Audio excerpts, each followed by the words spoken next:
जी हाँ दोस्तों, हम आपके लिए लेके आए हैं वास्तविक संख्या का अगला पार्ट। यदि आपने अभी तक हमारे अगले पार्ट नहीं देखे हैं तो आप सबसे पहले उन पार्ट को ज़रूर देख ले। चलिए अपन स्टार्ट करते हैं। अभी तक यदि आपने हमारे इस चैनल को सब्सक्राइब नहीं किया है तो पहले आप ज़रूर कर ले, ताकि जो भी हमारे नेक्स्ट आने वाले नोटिफिकेशन आपको तुरंत मिल जाएंगे। तो अपन स्टार्ट कर देते हैं। अभी तक हमने 4 टाइप के क्वेश्चंस देखे थे और उसका जो फर्स्ट टाइप का क्वेश्चंस है वो मैं अभी स्टार्ट कर देता हूँ। अभी तक मैं जो आपको पढ़ा रहा था सब कुछ बेसिक था। अब बेसिक पूरा होने के बाद अब अपन स्टार्ट करते हैं जो 10वीं कक्षा के अंदर जो एक सवाल आता है, अभाज्य गुणनखंड विधि से लसफ और मसफ ज्ञात करना। तो अपन स्टार्ट करते हैं एक्सरसाइज 2.2 का दूसरा सवाल, क्योंकि पहला सवाल जिसके अंतर्गत केवल अभाज्य गुणनखंड करने होते थे जो मैंने आपको करवा दिया है। अभी स्टार्ट कर देते हैं सवाल क्रमांक 2, अभाज्य गुणनखंड विधि से लसफ और मसफ ज्ञात करना। तो पहला सवाल है 96 और 404 का लसफ और मसफ ज्ञात कीजिए। तो सबसे पहले आपको क्या देखना है कि 96 के आप अभाज्य गुणनखंड कर लीजिए। तो सबसे पहले मैं 2 का भाग दूंगा तो कितनी बार जाएगा, 96 बार। अब 96 के अंदर मैं 2 का भाग दूंगा 48, फिर 2 का भाग दूंगा 24, फिर 2 का भाग 24 में 12। अब आपको ये पता है जब 2 का भाग ये 6 बार और 2 का भाग 6 में 3 बार और 3 का भाग 3 में 3 बार। इसी तरीके से 404 के अंदर 2 का भाग दिया, इसके भी मैं अभाज्य गुणनखंड कर रहा हूँ 202, और 2 का भाग दूंगा इसके अंदर तो 101 आएगा। तो मेरे जो टुकड़े निकल के आ गए 96 के टुकड़े, वो क्या आ गए, 2 गुणा, यानी मेरे पास इसके जो टुकड़े निकल के आ गए वो मेरे पास क्या टुकड़े निकल के आ गए देख लेते हैं अपन इसको। यानी 2 2 2 2 2 और 3, मैंने यहाँ से इनको लिख दिया इधर। और 404 के जो टुकड़े हैं ये वाले हैं, मैंने यहाँ पर लिख दिया। फिर मैंने क्या देखा, यानी सबसे पहले आपको एचसीएफ देखना है। देखो कल भी मैंने आपको बताया था एचसीएफ क्या होता है, हाईएस्ट कॉमन फैक्टर होता है। यानी ज़्यादा से ज़्यादा क्या कॉमन है, हाईएस्ट कॉमन फैक्टर। यानी वह बड़ी से बड़ी संख्या क्या होती है जो दी गई संख्या को विभाजित कर दे, वही आपका एचसीएफ होता है। यानी इसको निकालने का बहुत ही सिंपल फंडा है। कैसे निकालेंगे इसको, तो आपको क्या करना है, एचसीएफ हाईएस्ट कॉमन फैक्टर, यानी जो ज़्यादा से ज़्यादा क्या कॉमन आ रहा है दोनों के अंदर। देखो ये दोनों के अंदर 2 आ रहा है, ये भी मैंने देख लिया दोनों में कॉमन पार्ट आ रहा है। बाकी मैंने देखा 101 है इसमें नहीं है, बाकी देख लो एक भी कॉमन आपके नहीं आ रहे। तो मेरा आंसर हो जाएगा इन दोनों में से एक ही लेना है। तो ये मैंने लिया, इसमें से मैंने ये 2 लिया और इसमें से मैंने ये 2 लिया, तो मेरा आंसर आ गया 4। 2 × 2 = 4। तो ये आपको एचसीएफ समझ में आ गया होगा। अब मैं आपको बता रहा हूँ इसका एलसीएम क्या होता है, लिस्ट कॉमन मल्टीपल, यानी लघुत्तम समापवर्त्य। यानी क्या करना है, देखो मेरा एक सिंपल सा तरीका है इसका। हम जब भी आपको एलसीएम निकालना होता है तो किसी को नाराज़ मत करना। नाराज़ करने वाला कॉन्सेप्ट आप ध्यान रख लो, आपका एलसीएम कभी गलत नहीं हो सकता। क्योंकि जब भी कहीं घर के आसपास शादी होती है तो अपन क्या करते हैं, सभी को बुलाते हैं। यानी कोई भी ऐसा व्यक्ति नहीं होगा जब जब आप उसको नाराज़ करेंगे। यानी घर के जितने भी सदस्य होते हैं, यानी घर के आसपास जितने भी पड़ोसी हैं सभी को अपन बुलाते हैं। तो एलसीएम में भी आपको यही काम करना है, यानी जितने भी गली के अंदर रह रहे हैं, मोहल्ले के अंदर रह रहे हैं, सभी को बुलाना है, किसी को नाराज़ नहीं करना है। और बुलाना किसको है? जो सबसे बड़े भाई साहब होते हैं। और सबसे बड़े भाई साहब कौन होते हैं? जिनकी पावर ज़्यादा होती है वही घर में सबसे बड़े हमारे होते हैं। जिसके पास पावर ज़्यादा होगी वही घर के सबसे बड़े सदस्य होते हैं, है ना। तो आपको एलसीएम में क्या करना है, देख लो। मैंने क्या बोला है? किसी को नाराज़ नहीं करना है और सभी को बुलाना है और बड़े भाई साहब को बुलाना है। तो मैं दो के बारे में स्टार्ट कर रहा हूँ। दो इधर, 1 2 3 4 और 5। इधर कितना है? केवल 1 और 2। तो जो बड़ा होगा, बड़ी घात वाला होगा, बड़े भाई साहब होगा, उनको बुलाना है। तो मैंने 1 2 3 4 और 5, तो मैंने इन 5 को यहाँ लिख दिया। ये मैंने 5 को लिख दिया। उसके बाद मेरे को क्या करना है? मैंने क्या बोला अभी तक? किसी को नाराज़ नहीं करना है। 2 की बारी हो गई कंप्लीट। अब बारी किसकी आ गई? 3 की। तो 3 तो एक ही था घर के अंदर, एक ही सदस्य है, तो टेंशन लेने की बात ही नहीं है, सीधा 3 उतार दो। उसके बाद 3 की बारी ख़त्म हो गई। उसके बाद आएगी 101, वो भी 1 है। इनका मैंने मल्टीप्लाई कर दिया तो मेरा आंसर आ गया 96। ये एग्ज़ाम की दृष्टि से ये वाला क्वेश्चन बहुत एग्ज़ाम के अंदर आ जाता है। अब ये कहते हैं कि इसका सत्यापन कैसे करें? जो आपने वास्तव में जो सॉल्यूशन निकाला है, क्या वो वास्तव में सही है? क्या इसका आप सत्यापन कर सकते हैं? तो मैं इसका आपको सत्यापन बता रहा हूँ। सत्यापन अपन इसका कैसे करते हैं? देखो, जो अभी तक आपने जो लिया था, 2 संख्या ली थी अभी तक जो आपने संख्या ली थी वो क्या ली थी? 96 को मैं माना कि ए लिखता हूँ और 404 को मैं बी लिखता हूँ। क्या लिखता हूँ? बी। तो मेरे पास एक संख्या हो गई ए और दूसरी मेरे पास संख्या क्या हो गई? बी होगी। तो मैं एक बार देखता हूँ इन दोनों संख्याओं का, एक बार मैं एक काम करता हूँ, इन दोनों संख्याओं को मैं मल्टीप्लाई कर लेता हूँ। तो मैंने ए लिखा, इसको लिखा मैंने बी, और ए और बी का मैंने मल्टीप्लाई कर दिया। तो मेरा आंसर आ गया 38,784। उसके बाद मैंने इनका एलसीएम और एचसीएफ का मल्टीप्लाई करके भी देख लिया, तो क्या आंसर आता है? यदि इसका एलसीएम और इसका एचसीएफ दोनों का मैंने मल्टीप्लाई कर दिया तो मेरा आंसर 38,784 आता है। अरे ये क्या हो गया कि मैंने ये देख लिया, यदि मैं दोनों संख्याओं का मल्टीप्लाई करता हूँ तो मेरा आंसर ये आता है, और मैंने एलसीएम और एचसीएफ का यदि मैं मल्टीप्लाई करता हूँ तो भी मेरा आंसर ये आता है। इसका मतलब मेरे दिमाग में ये आ गया, यदि मैं दो संख्याओं का मल्टीप्लाई करता हूँ, क्या यदि मैं दो संख्याओं का मल्टीप्लाई करता हूँ, दोनों का यदि मैं गुणा करता हूँ तो मेरे एलसीएम गुणा एचसीएफ के क्या होता है? बराबर। तो मेरा आंसर क्या रिजल्ट निकल के आ गया? दो संख्या का गुणनफल बराबर एलसीएम इंटू एचसीएफ।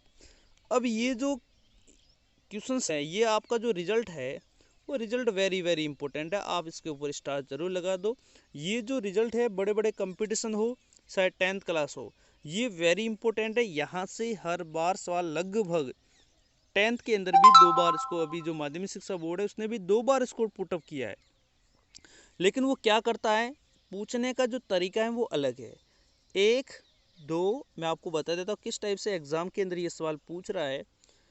1 2 3 4, आपके पास 4 अननोन है, उसमें से आपको 3 गिवन करेगा। क्या करेगा? 3 गिवन होगा, और इसमें से एक फोर्थ निकालना है। तो आपका तरीका क्या होगा? एज इट इज इसके अंदर मान रखना है। जो नहीं दे रखा है उसको आप एज इट इज लिखो, यदि एलसीएम नहीं दे रखा है आप एलसीएम की जगह एलसीएम ही लिखो, बाकी एज इट इज पुटअप कर दो, आपकी इक्वेशन हो जाएगी और आपका सॉल्यूशन आ जाएगा। मैं इस क्वेश्चन को नेक्स्ट करवाऊंगा, जरूर करवाऊंगा इसको। आगे और एक क्वेश्चन अपन देख लेते हैं, आपको समझ में आ गया होगा तो मैं जल्दी से इस क्वेश्चन को समझा देता हूँ। 90 और 144 का अभाज्य गुणनखंड विधि से लसब और मसब निकालना है। तो मैंने इसके टुकड़े कर दिए, ये मैंने इसके फैक्टर कर दिए, और इसका मैंने ये फैक्टर कर दिया। अब 90 के ये टुकड़े मेरे पास ये आ गए और इसके टुकड़े मेरे पास ये आ गए। अब सबसे पहले मेरे को क्या करना है, इसका एचसीएफ निकालना है ना। क्या करना है, इसका एचसीएफ निकालना है ना। तो मैं क्या करूँगा, हाईएस्ट कॉमन फैक्टर, देखो ज़्यादा से ज़्यादा क्या कॉमन आ रहा है वो आपको देखना है। तो ज़्यादा से ज़्यादा क्या कॉमन आ रहा है, देख लीजिए इसके अंदर ज़्यादा से ज़्यादा क्या कॉमन आ रहा है। देखो बहुत ही सिंपल है, देख लीजिए इसके अंदर, ये देखो इसके अंदर भी 2 हैं, इसके अंदर भी 2 है, तो ये मैंने 2 लिख दिया। अब और देखो इसमें 3 है, इसमें भी ये रहा 3, तो आपका ये आ गया 3। इसमें 3 है, यहाँ लिखा हुआ दिख नहीं रहा होगा, एक और पीछे 3 है, ये रहा 3, तो ये भी हो गया आपका 3। यदि मैं इसका मल्टीप्लाई करके देख देता हूँ तो 3 गुणा 2 आपका सॉल्यूशन हो जाएगा 18। क्या आ गया आपका एचसीएफ कितना आ गया, 18 आ गया। अब एलसीएम में क्या करना, मैंने क्या बोला था, किसी को नाराज नहीं करना है, और सबसे जो बड़े गुरुजी है, बड़े घर के जो भाई साहब है, उनको ज़रूर बुलाना है, और यदि घर में अकेला सदस्य है तो उसी को ही लेना है। तो देखो स्टार्ट करते हैं। सबसे पहले मैं 2 की बारी आ गई, 2 इसमें एक बार, इसमें कितनी बार है, 1 2 3 4, तो मैंने इसको 4 बार लिख दिया। देख लो ये इधर ये 3 कितनी बार था, 2 बार, तो मैंने ये लिखा 2 बार। और इसके अलावा एक पीछे और 5 है जो यहाँ दिख नहीं रहा होगा, यहाँ 5 है। अब यदि इनका मैं मल्टीप्लाई कर रहा हूँ तो मेरा आंसर कितना आता है, 420 आता है। आपको ये समझ में आ गया होगा। अब इसका एक बार और क्वेश्चंस में आपको बता देता हूँ, इसका सत्यापन कैसे करते हैं, वही तरीका आपका सत्यापन। देखो 90 को मैंने ए लिख दिया, 144 को बी लिख दिया, दोनों का मल्टीप्लाई, दो संख्या का गुणनफल इतना आ रहा है, लसअप इंटू मसअप का गुणा कर दिया तो भी मेरा यही आ रहा है। इसका मतलब मेरा रिजल्ट क्या निकल के आ गया कि लसअप इंटू मसअप बराबर दो संख्या का गुणनफल। तो मैंने ये आपको दोनों जगह लिख कर आपको बता दिया है। अब ये तो मैंने आपको बताया है केवल दो संख्या का लसअप और मसअप किस तरह से निकालते हैं। अब मैं आपको बता देता हूँ तीन संख्या का लसअप और मसअप किस तरीके से निकालते हैं। ये तो उल्टा बहुत ही सिंपल है, ये तो उल्टा बहुत ही सिंपल है, इसमें तो कुछ नहीं करना है। आपको क्या करना है, देखो विधि हमारी वही, अभाज्य गुणनखंड, 12 के टुकड़े कर दो, ये मैंने 12 के टुकड़े कर दिए, 15 के टुकड़े ये, 21 के टुकड़े ये, फिर मैंने यहाँ टुकड़े सभी क्या कर दिए, मैंने टुकड़े यहाँ पर लिख दिए। अब ये 2 गुणा 3, 3 गुणा 5, 3 गुणा 7। सबसे पहले आपको हैसियत निकालना है। देखिए इसके अंदर ये 3 आ रहा है, इसके अंदर ये क्या आ रहा है, इसके अंदर ये 3 आ रहा है। एक मिनट देख लो आप,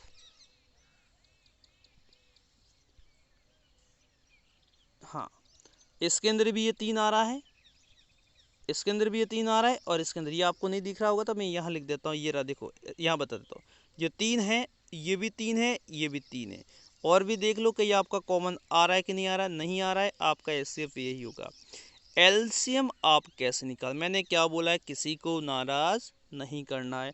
देखो यहाँ पर 2 की बारी आ गई तो 2 लिखा, अच्छा ये मैंने 2 लिख दिया, 2 को 2 बार लिखा।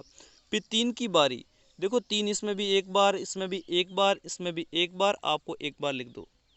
उसके बाद 3 के बाद किसकी बारी आ गई, 5 की, यहाँ 5 एक बार, 5 एक बार, और 7 भी एक बार, 7 एक बार, मल्टीप्लाई कर दिया, 420 आपका सॉल्यूशन हो गया। तो एचसीएफ में क्या करेंगे, जो हाईएस्ट कॉमन फैक्टर आ रहा है वो लिखना है, और एलसीएम में क्या करेंगे, किसी को नाराज नहीं करना है, जो बड़े भाई साहब है घर में, बड़े सदस्य है, उनको लेना है, जिनके ऊपर सबसे ज़्यादा घाते लगी हुई है, जो सबसे ज़्यादा बार आ रहा है, और यदि कोई सिंगल बार आ रहा है तो उसको भी लेना है। ठीक है, किसी को छोड़ना नहीं है, ये कॉन्सेप्ट याद रखना। आपका एलसीएम कभी गलत नहीं हो सकता। बहुत सारे और भी तरीके, लेकिन 10th लेवल के लिए काम के नहीं है। यदि उनको देखना है तो हमारे कंपटीशन के अंदर इनको देख, उस वीडियो के अंदर मैं इनको ज़रूर डालूंगा। ठीक है, नेक्स्ट। अब यहाँ पर ये कह रहा है वही क्वेश्चंस आपका अगेन मैं करवा रहा हूँ। 17 के को देखो, 17, 23 और 29 के, तो ये 17 के कोई टुकड़े होते नहीं हैं, तो 17 का भाग 17 में एक बार, 23 भी आपकी अभाज्य संख्या, 29 भी आपकी अभाज्य संख्या है, तो इनके मैंने टुकड़े भी नहीं होते तो भी करके आपको बता दिया। 17 के कोई टुकड़े नहीं, 1 गुणा 17, 23 के 1 गुणा 23, 29 के 1 गुणा 29। और यदि मैं इसको मैं देख लेता हूँ एचसीएफ, क्योंकि एक भी कॉमन नहीं आ रहा है तो इसका एचसीएफ 1 होता है, क्योंकि एक भी कॉमन, अभाज्य संख्या तीनों है, एक भी कॉमन यहाँ नहीं आ रहा है, तो मेरा आंसर कितना हो गया, एक तो सबके अंदर आ रहा है ना, तो मेरा आंसर हो जाएगा एचसीएफ। तो आपको ये देखना है यदि एक भी कॉमन नहीं आ रहा है तो आपका एचसीएफ कितना होता है, एक होता है, क्योंकि एक सभी के अंदर होता है। एलसीएम देखो, एक को लिखने की आवश्यकता है नहीं, 17 एक बार, 23 एक बार, 29 एक बार, आपका आंसर इनका मल्टीप्लाई 11,339 आपका सॉल्यूशन होगा। अगला नेक्स्ट क्वेश्चन एक और करवा देता हूँ। देखो 40 के मैंने ये टुकड़े करके आपको बता दिए हैं, 36 के टुकड़े आपके पास ये हैं, 126 के टुकड़े आपके पास ये हैं, और इनकी विभाजिता के गुणधर्म ये मैंने आपको जो अगला जो मेरा पिछला जो वीडियो था उसके अंतर्गत मैंने बता दिया है कि आपको कब किसका भाग देना है, ये मैंने आपको बता दिया है। यदि आपने ये नहीं देखा है तो पहले ये वो वाला वीडियो आप जरूर देख ले। 40 के टुकड़े देखो क्या क्या कॉमन आ रहा है, दो दो आ रहा है, मैंने ये दो लिखा, और भी कॉमन नहीं आ रहा। देखो दो ये 3 है, इसमें नहीं है, 2 इसमें है, इसमें नहीं है, 7 इसमें नहीं है, 5 इसमें नहीं है, तो आपका केवल एचसीएफ कितना आ गया, 2 ही आपका आंसर हो गया। एचसीएफ कितना हो गया, 2। एलसीएम में मैंने आपको क्या तरीका बताया, किसी को नाराज नहीं करना है। इसमें 2 कितनी बार, 3 बार, इसमें 2 बार, इसमें कितनी बार, 1 बार, तो 3 बार वाले को मैं लूँगा। इसमें 3 कितनी बार हैं, 2 बार, इसमें 2 बार, और इसमें है ही नहीं तो 2 बार वाले को ले लो। फिर 5 एक बार ही है तो 1 बार वाले को लिख दो। फिर 7 कितनी बार, 1 बार, ये 1 बार लिख दो।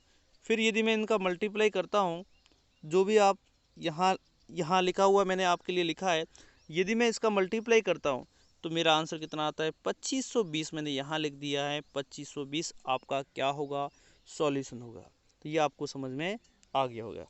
अब किताब का जो 4th क्वेश्चन है वो क्या कह रहा है, ये क्वेश्चंस आप अक्सर गलत कर लेते, क्योंकि आपको इनकी परिभाषा याद नहीं है कि लसप और मसप वास्तव में क्या होता है। तो मैं ये क्वेश्चंस आपको समझा रहा हूँ।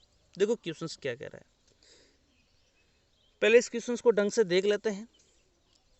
किसी खेल के मैदान के वृत्ताकार कोई पथ है, मैदान पर एक चक्कर लगा रहे हैं, और उसको पूरा करने में रमन को कितना टाइम लगता है, 18 मिनट। और इसी शब्द लिखा है, यानी वही आपका पथ है, वृत्ताकार पथ है, उस पर एक चक्कर लगाने में अनुप्रिया को 12 मिनट लगती है। माना कि वो दोनों एक ही स्थान से एक ही समय पर चलना प्रारंभ करते हैं तथा एक ही दिशा में जा रहा। हाँ ये जरूरी है, क्योंकि अलग अलग डायरेक्शन में जाएंगे तो हमारा यहाँ पर ये कॉन्सेप्ट काम नहीं करेगा। ये बहुत ही सही तरीके से क्वेश्चन लिखा हुआ है। तो बताइए कि कितने समय बाद दोनों प्रारंभिक स्थान पर मिलेंगे। तो सवाल वाला क्या कह रहा है, वृत्ताकार एक पथ है, उस पथ को पूरा करने में रमन को 18 मिनट, अनुप्रिया को 12 मिनट, दोनों एक ही स्थान से एक ही समय में और एक ही दिशा में चलते हैं। तो आपको क्या निकालना है, प्रारंभिक स्थान पर। अब यहाँ पर आपको ये दिमाग बहुत ज़्यादा लगाना पड़ेगा, यानी ये क्या कहना चाह रहा है वो आपको देखना पड़ेगा। अब देखो जैसे मैं बात कर रहा हूँ, यानी ये एक ही स्थान पर मिल रहे हैं, यानी दोनों को जो मिलने का टाइम होगा वो एक ही होना चाहिए। यानी ऐसा कौन सा समय होगा जहाँ पर 18 और 12 मिनट दोनों विभाजित हो जाए। मेरा तरीका देख लो, जैसे ये वृत्ताकार पथ है, अनुप्रिया इधर जा रही है और उसके पीछे वही है, उसको 12 मिनट लगता है और इसको 18 मिनट लगता है। सपोज ये मैंने देख लिया दोनों का, ठीक है। तो ऐसे घूमते घूमते कोई ऐसा टाइम आएगा जहाँ पर ये दोनों, जहाँ पर एक ऐसा टाइम आएगा जहाँ पर ये 18 और 12 इन दोनों को डिवाइड करेगा, और वो टाइम हमारा होता है एलसीएम। क्योंकि मैंने एलसीएम की परिभाषा आपको समझाई थी, यानी वह बहुत सारे हो सकता है ऐसा टाइम, लेकिन वह छोटी से छोटी संख्या जो दी गई संख्या 18 और 12 से वो क्या हो जाए, विभाजित हो जाए, वही हमारा एलसीएम होता है। तो आपको ये समझ में आ गया, तो क्या करना पड़ेगा, आपको इनका एलसीएम निकालना पड़ेगा। क्या करना पड़ेगा, इसका एलसीएम निकालना पड़ेगा। तो ये क्वेश्चंस थोड़ा अलग टाइप का है, कंपटीशन के हिसाब से भी ये क्वेश्चंस बहुत ही अच्छा है, अक्सर ये एग्ज़ाम के अंदर आता रहता है। तो ये मैंने लिखा, रमन ने एक चक्कर में 18 मिनट, अनुप्रिया 12 मिनट, दोनों एक ही स्थान पर मिलते हैं, अतः 12 और 18 का क्या होगा, एलसीएम होगा। और एलसीएम का तरीका मैंने आपको बता दिया है, 18 का ये टुकड़े हो गए, 12 के आपके पास ये टुकड़े हो गए, और एलसीएम आपको पता है किसी को नाराज़ नहीं करते हैं। दो आपके यहाँ 2 बार लिखा है, मैंने भी 2 बार लिखा, 3 1 1 1। आपका आंसर कितना हो गया? 36 मिनट आपका क्या हो गया? सॉल्यूशन हो गया। यदि आपको ये समझ में नहीं आ रहा है, आप इनके स्क्रीनशॉट ले लो, उसके बाद जब भी आपको टाइम मिलेगा आप इनको समझ सकते हैं। तो ये क्वेश्चंस आपको समझ में आ गया होगा, बहुत ही अच्छा क्वेश्चंस है।